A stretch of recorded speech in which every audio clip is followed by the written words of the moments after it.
guess I should probably get that up, shouldn't I?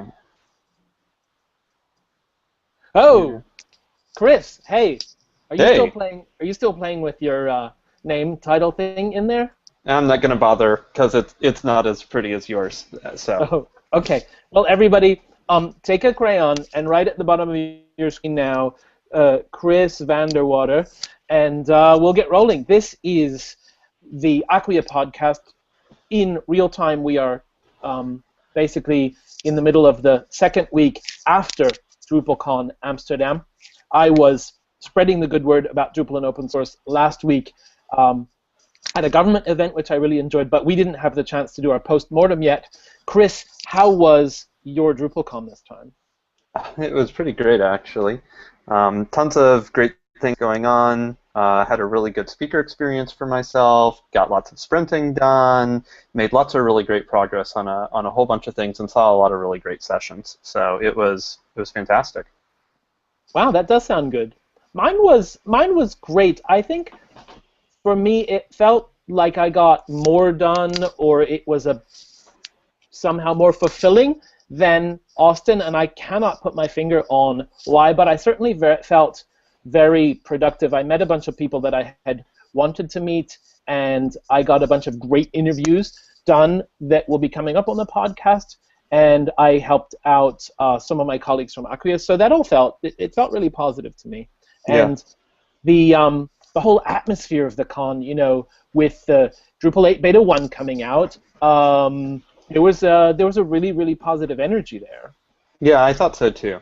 And I think the sprints really showed that as well.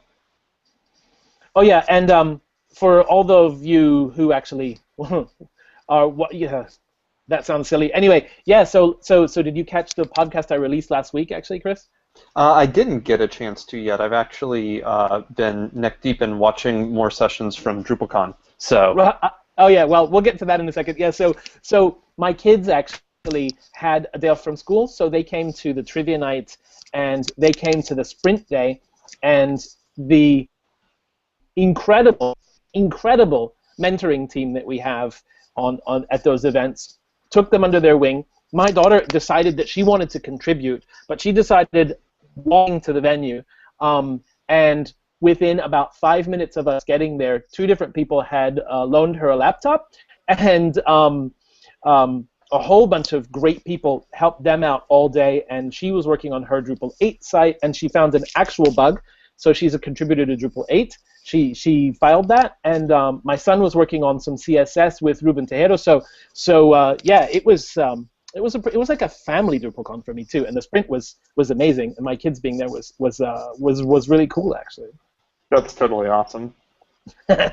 So speaking of neck deep in catching up on sessions, you and I are both relatively busy at events like this, and I'm always grateful for the events like DrupalCon, where there are videos of pretty much everything.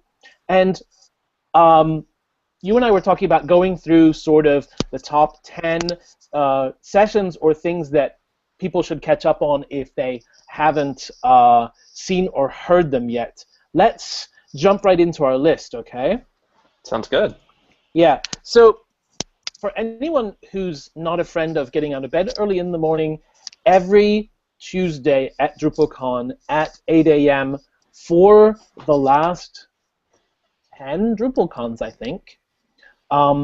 There's been this thing that we now call the pre-note, and it's the sort of welcome to DrupalCon. Originally, the idea was to give people some tips and some ground rules into how to get the most out of DrupalCon. In the meantime, it's kind of turned into a show, and it's also a very idealistic place, and we give messages about contribution and how to be part of the Drupal community and how open source works and stuff like that. And yeah, so Robert and Douglas and I do this thing, and this year the theme was memories.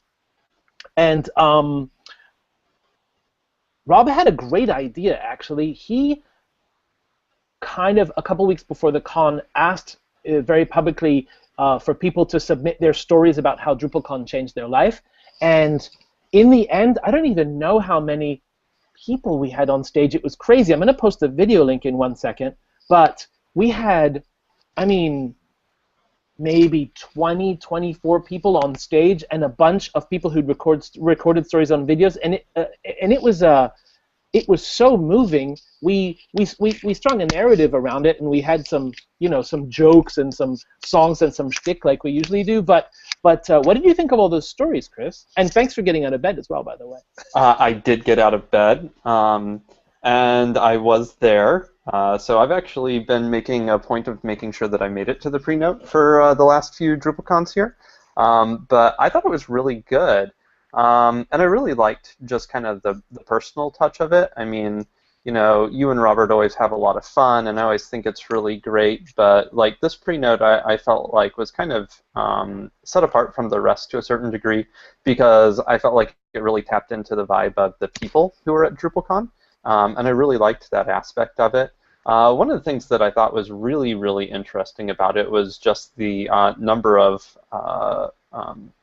really close personal relationships, whether they were people who had become couples or people who were vowing to never become couples up on stage, and even long-lost family members. I just thought it was really, really interesting to see those sorts of like close-knit relationships that people have either developed or found during their DrupalCon experiences, and I thought it was really cool to get to share that with the rest of the community. Yeah, and there were some really, really personal stories, right? And alongside Dries telling us how Acquia got started, and Angie's first event, and crazy funny things like how the German Drupal shop Und Paul got their name because Robert Douglas was unable to hear or pronounce the difference between the German names Steffen and Stefan. They told him that those two guys were called Günther und Paul, and so now the shop's called Und Paul. I think it's absolutely hilarious. So yeah, I can't manage to post these links like I thought I was supposed to be able to. So anyone, right? That's just not working. I will post links to everything we're talking about in this video and in the show notes that we publish on acquia.com. So. Talk about your session, Kris. There's this big thing going on that a lot of people call the PHP Renaissance. The PHP communities are waking up, and there's all this stuff happening that means that projects that used to sort of not like each other and never talk with each other, or just be so weird that nobody could deal with them, like Drupal, right? All of a sudden, we're talking, we're exchanging ideas, we're exchanging code, thanks to stuff like the Composer, thanks to the PSR standards, and your talk really taps into a time when maybe it's going to be harder to say what is Drupal and what's not, right? Right. Yeah. So, like the whole notion of that talk, I'm actually I'm going to give the talk again at Badcamp, and I've retitled it because like the talk is really Drupal in a post-PHP Renaissance world. Like that's what the talk's really about. And I ask a lot of what I hope are kind of leading questions with regard to what's Drupal's future, where are we really going, how are we going to get there, what's the timetable for doing that. Is there an expiration date on Drupal to a certain degree if we don't do it? I think that there are some really, really important questions that come out of this.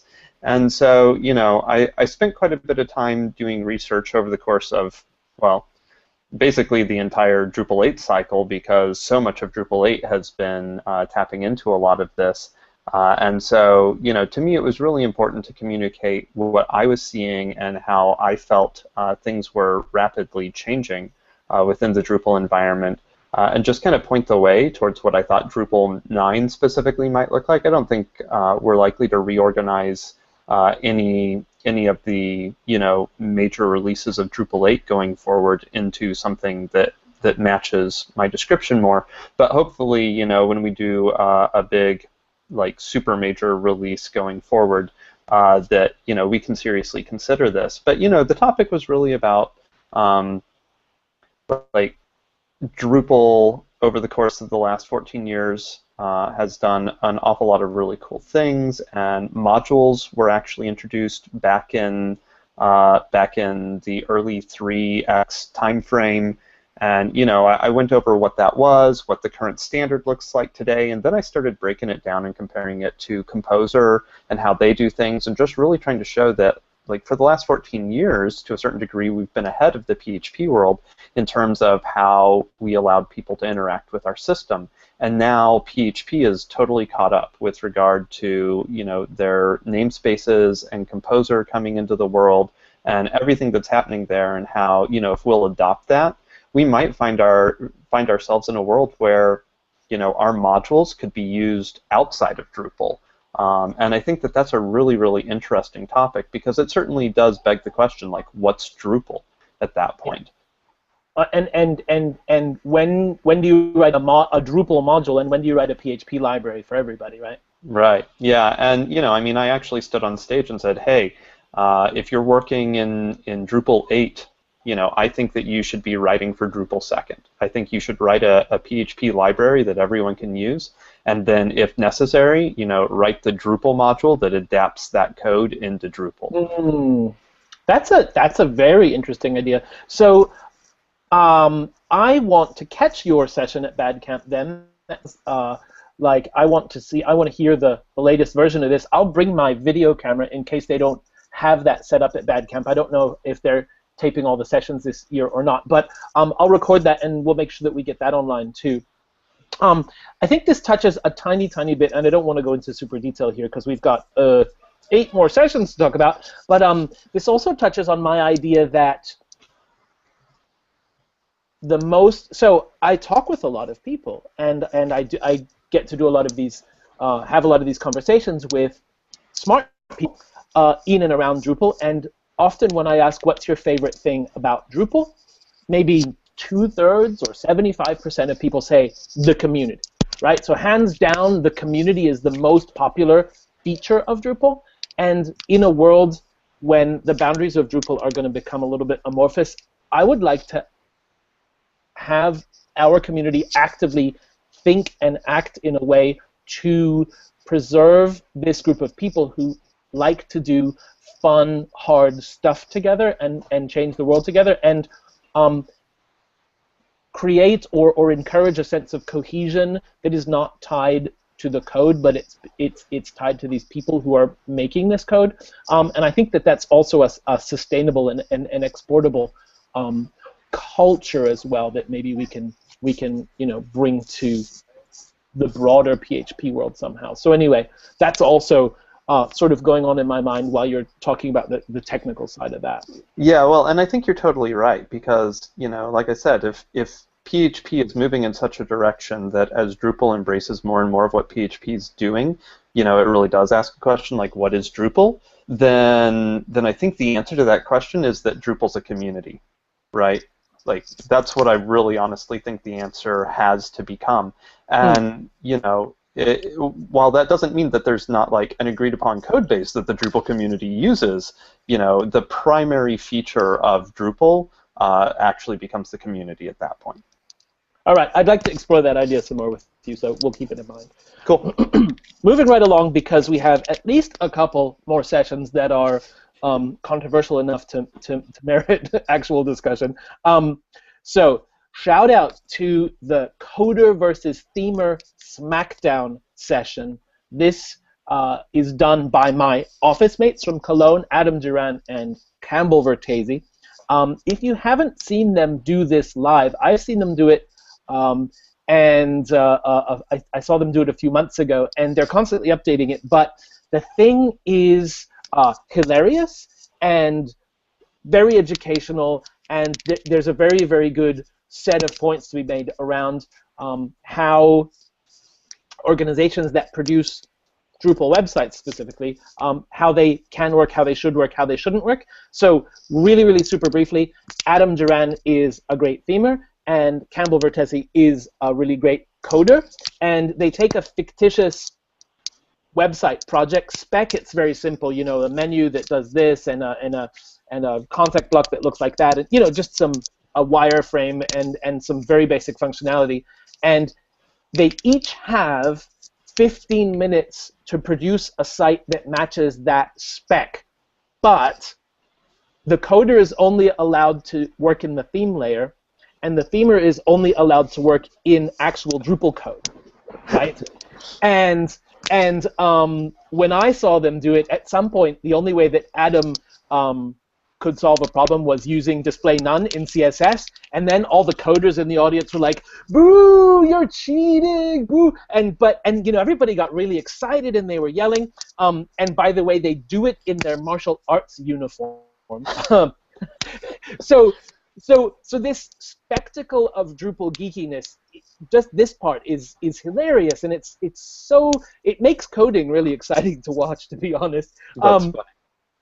But the moral of the thing is they come together and they discuss a little bit about what their solutions were, and they talk about teamwork. They talk about how coders and themers can't work in isolation from each other, and how they have to cooperate, and you have to have proper planning, and you have to have proper, project management, agile, however you want to work, so that the work gets divided properly. And there are also very, very many ways to skin these complex cats that we build. So, communication and cooperation is essential. Anyway, it's absolutely brilliant. I highly recommend seeing it in person, especially.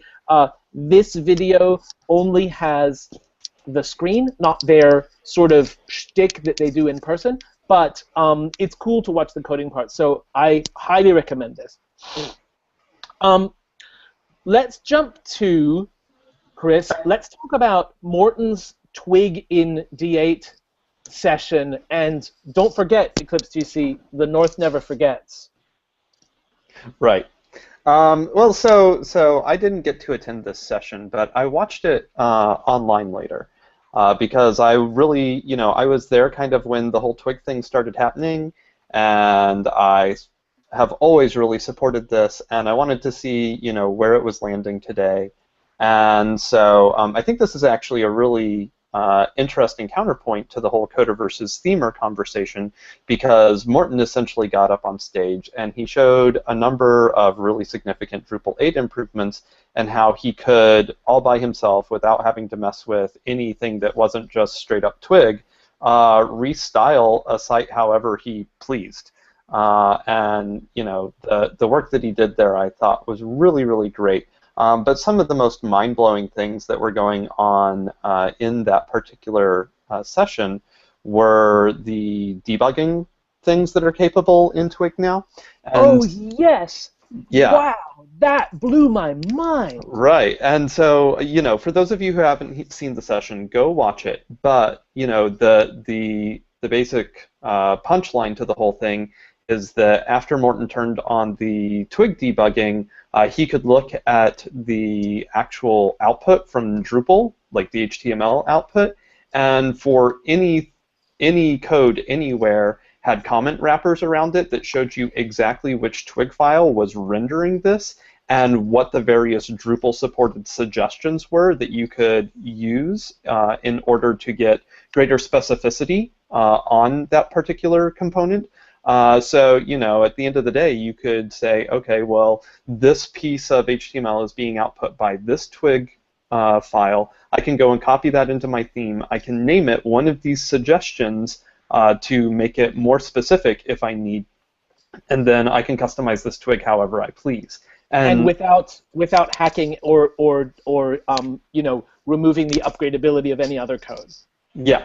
Yeah, and it was great. It was a great session. Morten did a bunch of things on stage that haven't been particularly feasible up until Drupal 8.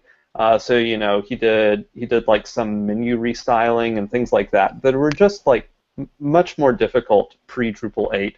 And I thought it was a really impressive session. It was very well laid out. Even though he called me out personally in it. I don't hold a grudge. The North may never forget, but I don't hold a grudge. He did it with love. That's true. And he told me he was going to do it. So, I had fair warning. But yeah, no, it was a really great session. If you haven't seen it, even if you're not a front-ender, I think that understanding what Twig is buying us today in Drupal 8 is probably well worth your while, so definitely go and watch it. Right, and to be honest, Twig is real code. It's got actual logic, and it's really, really important stuff. I think as much as everybody's excited about decoupled, having Twig in Drupal gives us an amazing state-of-the-art, very, very powerful, safe and secure theming layer, so we shouldn't ignore it, and I completely agree that everybody needs to go see this session. So, in our projected timeline, Kris, we have 10 minutes to go. We have 1, 2, 3, 4, 5, up to 6 things to mention. I want to talk about the next one in relatively neutral terms and encourage everyone who's interested absolutely to go and watch, but to then really read about it, think about it, and form their own opinions. So a lot of waves were made by Larry Garfield. He did a session called Managing Complexity, and he drew, based on a lot of research and a lot of thinking that he's obviously done, he drew some conclusions about, so he drew a lot of parallels, right, between how complex and how large a set of code is to what sort of tools and philosophies you need to have in place to manage it, and very elegantly drew the parallel to societies and communities through various historical, political, different bits of philosophy, and then continue drawing that line over to Drupal today, saying we're really massive, we're really complex, and we're taking a long time to do get Drupal 8 out the door, for example, and some thinking on his part about why that happens, and some frustrations that he's obviously gone through himself, and a proposal for how to manage this complexity. Let me see if I can get this right elegantly. He basically suggests putting in place some structures that give, for example, subsystem maintainers the authority to tell people yes or no on certain concepts, so that people can get stuff done. And not everybody agreed with him, and there's some really interesting discussion going on. What was your impression of that talk, Kris? You know, I have a hard time, I think, being like distancing myself from the topic, because, you know, anybody who's heavily involved in a core version is going to have a significant opinion on this one way or the other. You know, for me, a lot of the things Larry said rang true. For others, I know that their specific experiences are going to not necessarily, you know, map to what Larry was saying. And I think that actually complicates the conversation to a certain degree, because we do all have a very different experience when we get into core development based upon the areas we choose to work in and what it is that we're trying to do. You know, so I went to that session. I thought it was a very good session. I know not everybody agrees there, and I think that that's okay, right? I think what's most important is that we begin to have a conversation around this, and at least, you know, say, hey, you know, that is a problem because, or that isn't a problem because, and come to a consensus as a community. So, you know, for my part, I would like to see some processes in place that actually make what Larry's talking about more enforceable. But, you know, again, my experiences were different than other people's. So I think that we have to, as a group, just kind of work through this topic and figure out what's going to work. I think it's really important that we figure out how to work fast, though, because we're talking about moving to a semantic versioning solution where we do a new Drupal release roughly every 6 months. And, you know, if we're busy spending weeks or months at a time fighting over a particular topic in the issue queue, then, you know, which is bound to happen, right? It'll happen no matter what sort of processes we have in place. But, you know, I think that having a really good notion for how to move forward on that sort of stuff is is something that we are going to have to achieve and have to achieve very quickly if we actually want to keep the Drupal 8 release schedule that we have been discussing. Yeah. So the discussion, so on the one hand, Larry is suggesting some structures and some concepts of responsibility and authority going together without really sketching out how that would work in practice. And the biggest objections that I think I saw were some people objecting to his choice of examples, some people objecting in some ways to his assumptions about how authority and such work right now in Drupal, and a sort of counter-proposal equally amorphous, which was more or less, if we communicate more and better and maybe actually implement good project management rather than authority in some form, that we could do better. So in any case, rather than taking sides, absolutely worth watching the session, listening to all the questions at the end of it, reading all the comments on the DrupalCon Amsterdam website node. I will publish the link to that. Larry also links to most everything he read and looked at in terms of research. A session by Sam Boyer and a post by Sam Boyer, I think, especially important. And when you and I were talking, Kris, we also thought that it would be worth people checking out Emma Jane Hogbin's session, The Danger of Having No Why, which was from DrupalCon Austin, which touches on a similar area, and Lisa Welchman's The Paradox of Open Growth. That was her keynote from DrupalCon Prague. So we will link to all of that, and I encourage people to go and think their own thoughts and see what we can do to help our community. Yeah, and I don't know about the Emma Jane one.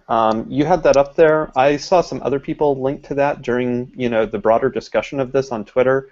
And the Lisa Welchman one was absolutely suggested by the community. I had a few people suggest watching that one, and it ended up being like these are all prior works within the Drupal community on this same sort of topic. So yeah, definitely exactly, worth watching exactly. as context around the subject. Okay, so I want to make 3 suggestions without much discussion of things that, if they sound interesting to people, I highly recommend checking them out. So the first suggestion is go and watch Cory Doctorow's keynote. He talks about open source. He talks about our responsibility as open source practitioners, and he talks about the danger of letting the Internet of Things and the computerization of everything fall into the hands and the control of essentially the wrong parties. He talks about surveillance, he talks about proprietary systems, and our chance as open source people to make a positive difference in the world. Super, super, super highly recommended. He's a really interesting thinker and writer. Anyway, he had and he delivered a really compelling, interesting speech without any slides. For those of you interested in testing Drupal and all of that testing infrastructure and so on, I found out that they did there's an initiative kind of going on called Drupal CI. So the goal of this, it's a sort of an ad hoc group that's come together to implement continuous integration workflow for Drupal and working on testing and stuff, and it's pretty fascinating. There's a blog post about it up on the website of Previous Next. I will link to that. And the third dry suggestion, Susan Rust continued her series of talks about business and project management and client work and Drupal development, which is actually really worth checking out. And it goes so it starts sort of working backwards. She did a session in Amsterdam called Train Wrecks and Ugly Baby Client Meetings. She did a similar related talk in Austin and one in Portland as well. They are pretty neat and pretty detailed. If you have anything to do with a Drupal shop, go check those out. And so, Kris, last 2 sessions that we want to talk about. If we can keep our discussion relatively compact, we won't go too much over the time that we agreed on. Yeah. So, first off, and I thought it was amazing and super important for everybody working with Drupal 7 right now, anyone who's got an eye on building in Drupal 7 or taking a existing Drupal 7 infrastructure and moving it to Drupal 8 at any point, Dave Reed did a talk called Future-Proof Your Drupal 7 Site. Yeah. Yeah, and Dave had a lot of really, really great points in that. That entire session was really about like what modules you should be using if you are starting a Drupal 7 site today. It was essentially like a eat this, not that, except for modules for upgradability from Drupal 7 to Drupal 8. So a lot of really great points in that. I think some of it was subject to your specific use cases, but all in all, some really awesome suggestions there, and great stuff to keep in mind. So if you're building a Drupal 7 site today and you want to be as compatible as possible with Drupal 8 as early as possible, this session is totally for you. Yeah, and so he had a bunch of general suggestions about things to choose, a section of things that were developed for Drupal 8 that have been backported to Drupal 7 that are really good ideas to use, and also a list of things absolutely not to use in Drupal 7 now. So a very solid hour of useful information there. There's also a great blog post about it on ostraining.com that lists some of his points, so I'll definitely link to both of those. Now, I just watched this morning, and it's a really fantastic site presentation, which touches much closer to home for the work that I do now most days. How to market Drupal versus Adobe Experience Manager, Sitecore, or Ectron. And this was a guy, and I say a guy, and I should know his name, from Ajax, Maxim Topolov from Ajax, which is a big Drupal shop over here in Europe. And just talking about how many amazing advantages we have as Drupal when we're trying to sell into large deals and we're competing with these gigantic proprietary systems. And eye-opener. He was also pretty honest about some weaknesses that we have and stories to tell. Balancing total cost of ownership versus something that it's a little harder to implement. Absolutely worth seeing from my point of view, and my take on it, and I want to hear yours in a second, Kris. My take on it was anybody who is trying to sell bigger deals, anybody who's trying to move their Drupal business up in deal size and sort of importance of the organizations that they work for, and anybody who's working in that space should go and check this out. It's pretty short. He only talks about 35 minutes, but it is pretty much solid gold the whole way. Yeah. I totally agree, and it was a little short, and you know what? It was solid gold the whole way. There was so much good stuff in that one. I think this just goes to show that sometimes shorter session formats can actually be just jam-packed with really, really great stuff. But I think there were a lot of really great points he made. If you've been doing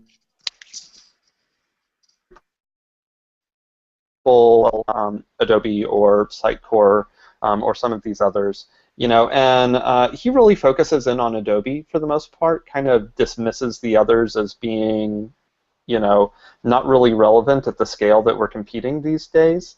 Obviously I'm not having to be in the trenches doing that like he is right now, so I defer to his expertise there.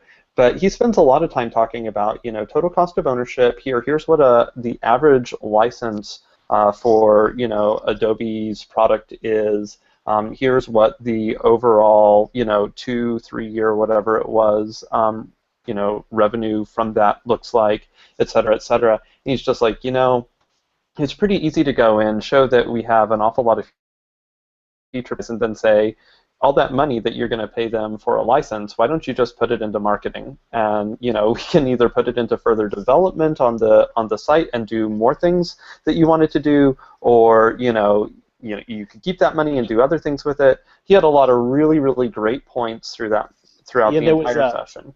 Yeah, there was a point where he had video from the Adobe Experience Manager conference where they say, and it's in completely public information, the average deal size is $450,000, and the average amount of services that goes on top of that is 2 or 3 times that amount. So he says, average Adobe Experience Manager deal is $2 million. 450,000 of that is going straight to Adobe. Why don't you spend that money on value add instead? And he actually, I don't know whether to be flattered or not, but he used a slide that I use a lot in my presentation where you present the different costs in an IT project, and they're mostly equal, but as soon as you get to having a $0 license fee with Drupal, right, all of a sudden you can reallocate your budget to, and he put it as value add, which I loved, but you can reallocate it to training, and you can reallocate it to more design, more marketing, more features, whatever you want.